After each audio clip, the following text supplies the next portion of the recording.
高仔，你为什么要尿尿？乱尿尿？你说啊？你不躲？乖，你说你为什么乱尿尿？为什么乱尿尿？你说，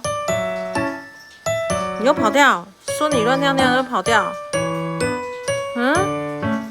你说尿到我床上，又躲？乖。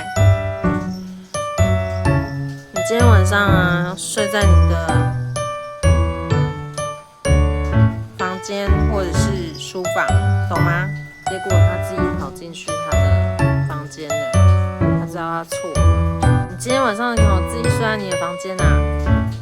你的房间门没有关，你不准到我的房间，不能到我的床上，你就只能在笼子里面，懂吗？你尿几泡了？3泡，都是你的尿味，气。